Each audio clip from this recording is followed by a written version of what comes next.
Guys, I fear the worst has happened. I fear that the worst has happened. I think Ineos lied to us. I'm gonna be real. I really do. I think Ineos, Sir Jim, Brailsford, Omar Barada, all of them, whoever you want to name, I think they've lied to us. And I'm not gonna lie, I wasn't looking forward to doing this. Another day, by the way, where the news break, where I'm absolutely not available to stream, but I thought it was only right that the first thing I do when I get back home is to make this video because it's time to talk about Ineos. It's time to have uncomfortable conversations about Ineos. Earlier today, it was reported Eric Ten Hag is highly likely to remain at Manchester United as their manager. It was confirmed. It was confirmed by some sources online today. The manager understands that the situation is currently bad at Manchester United. It isn't up to the standard to where it should be, and the sources close to him believe that he's able to turn it around. Guys, we are sitting in 14th. We are sitting in 14th. I can't even look at you guys in the eye. Like I'm trying to avoid the camera. I'm not trying to look up. I'm just trying to look down. That's how embarrassed I am. We are 14th in the league. We're a -3 goal difference. We haven't won any of our last 5 games in all competitions. We haven't scored in our last 3 competitions in the league. Sorry, our last 3 games in the league. We're an absolute embarrassment. We're an absolute Johnny Evans was our man of the match last game against Villa. We're an absolute embarrassment of a team. This is our worst Premier League start ever. 8 points in 7 games. Only second to when we finished. To when we had 9 points in 7 games, also last season by Eric Ten Hag. Eric Ten Hag holds 2 of the 3 worst start records for Manchester United, and yet Ineos are still keeping him in the job. We were all counting down the days and the games until international break because all of us believed that this is the time he's finally leaving. This is when all of us thought, even Ten Hag inners, I've seen Ten Hag inners with my own eyes, his own eyes online, other content creators saying, you know what? I don't see the vision no more. I don't see the process no more. There's no process that involves playing Johnny Evans and Maguire for me to believe in it. There's no process for me to back when we can't score goals. 270 minutes in a row without a goal in the league. 5 games without a win. Do you guys can you guys comprehend how bad these numbers are? 5 goals in 7 games. 60% of our goals, which is 3 of our 5 goals, came against Southampton, last place in the league. We've only scored in 3 games of our 4. These numbers are absolutely laughable. We've only scored more goals than Southampton. That's how bad we are. But Ineos, they still want to keep him. And I know you're probably wondering why I said Ineos are lying. And this is where I want to talk about this. The first thing that I thought of today, besides the fact that I thought my club is finished, absolutely finished. When I read that report, I was like, I want to revisit Sir Jim's opening message to United fans when he first joined the club. I said I have to revisit that because I remember a lot of promises, and I was like, you know what? One day I'll come back to revisit this and see if you delivered or not.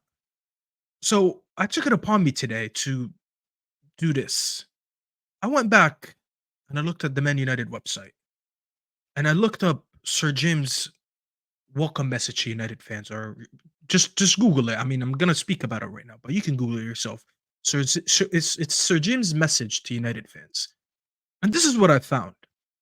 And I was sure that I was gonna find this because it's just I wouldn't say I'm petty, but I just remember promises when people give me promises. So later on, I can always thank them, call them out for fake promises. And this was what I found, and I'm just so happy I found this so I could address it to you guys, for the ones who maybe forgot, or maybe the ones who don't know at all. This is his own words, so I'm about to quote him in a second.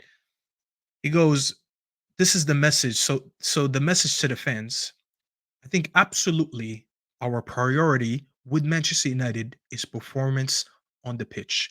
And I'm going to stop there already. One sentence in, I'm going to stop already. Performance on the pitch.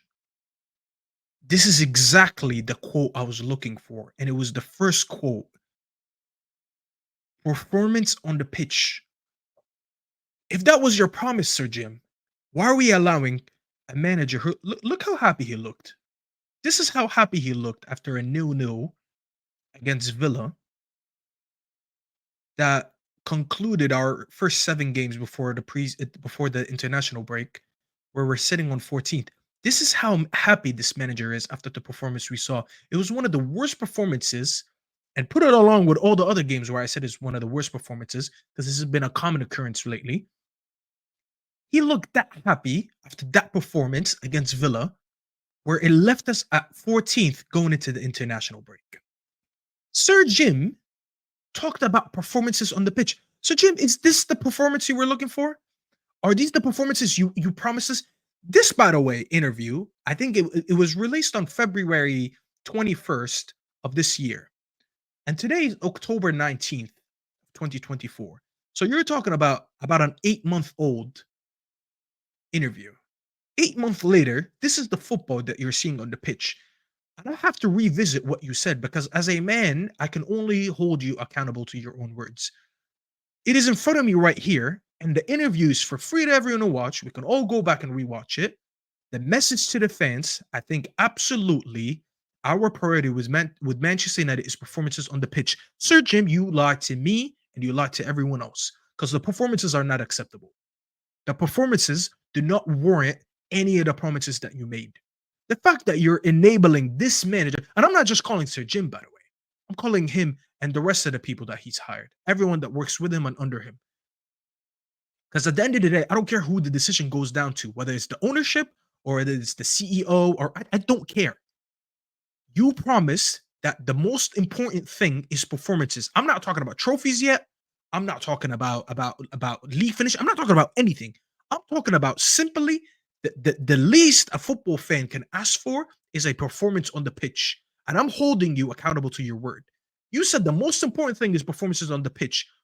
What is warranting in these performances to keep this manager? These performances have led us to be 14th, to have -3 goal difference, to not score 3 games. I'm not even talking about our position in the Europa League because I don't even know where it's. I think we're sitting 18th or 19th or I don't know, 20th, 21st. I don't know. We have 1 point in 2 games in the Europa League.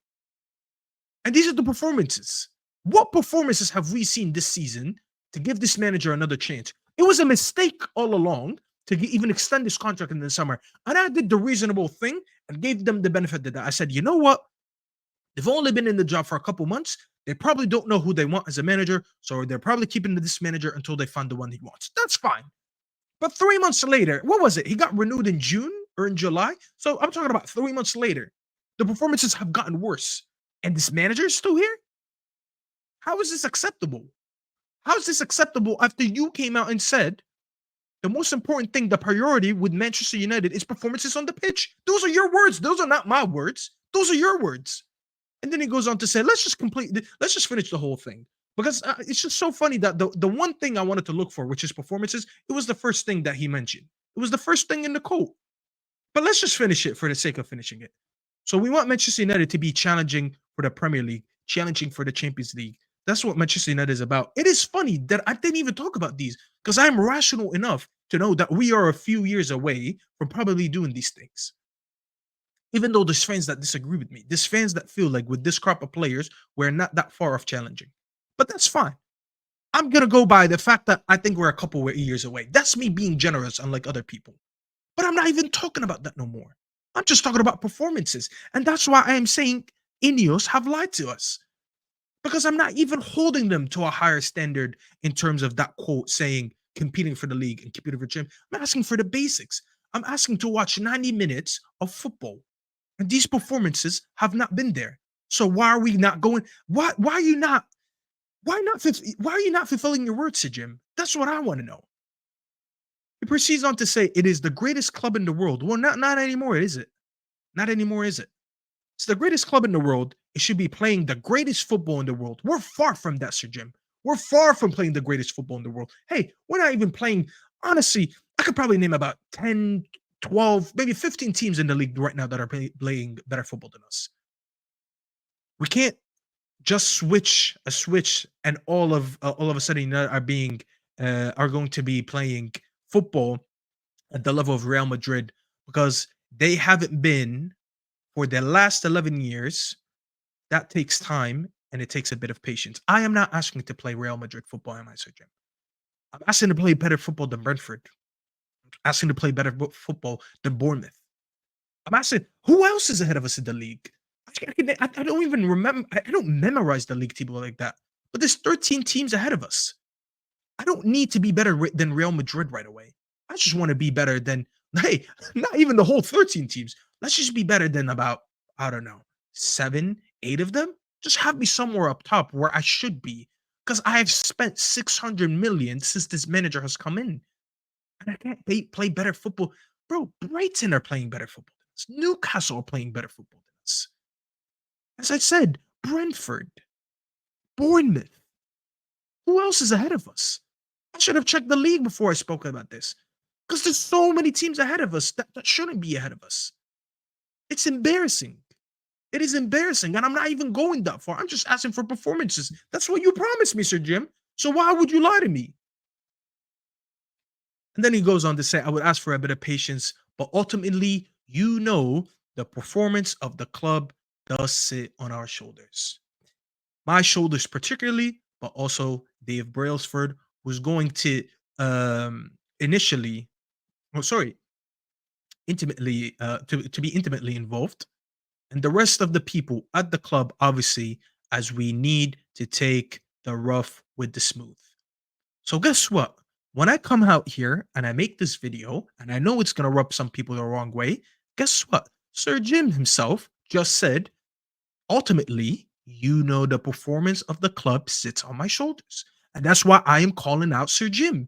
I need you to fulfill your word. I don't need to play better than Madrid right now. I don't need to win the league right now. I'm not asking you to win the Champions League right now. I am asking you to give me a manager that is not making me sit in 14th and playing some of the worst football, not in England, in Europe, probably in the world. We are one of the worst coach teams in Europe.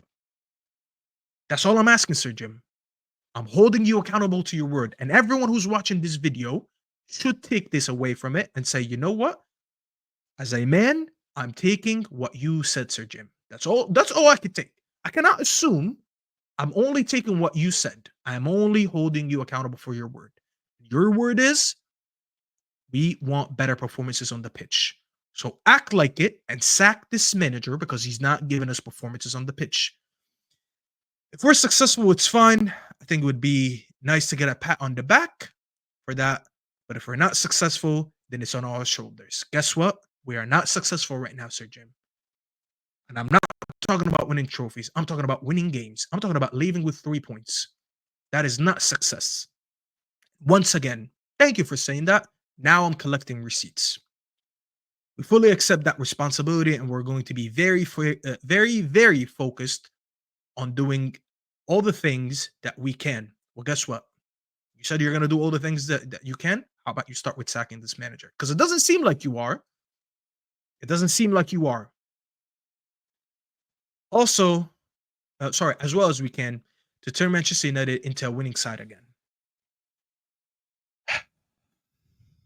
These are his own words, guys. These are Sir Jim's own words. Before anyone gets mad at me, before anyone says you're being illogical, you're acting like a brat, you're acting entitled, you're not being patient, I'm holding him against his own words. I am not asking for anything outside of what he promised. And for us to be a winning side, like he said, and to compete for these trophies, we need to actually win within the 90 minutes. I'm not expecting a league this year. I'm not even expecting it next year. I'm just expecting to be a competent team and to go out and put up performances, which I mentioned about 10 times right now already. And you guys are probably sick of me saying, we get it, we get it. He did say that. You have promised performances on the pitch. You said you will do whatever it takes to get us to that. I'm holding you accountable. If they don't sack Ten Hag, what is the difference between them and the Glazers? It would be another ownership that lied to our faces about what they could do versus what they're actually doing. And I can no longer stand for this. I cannot sit here and accept lies being thrown at me, and you shouldn't either. Ineos, if you don't fix up, just another Glazers.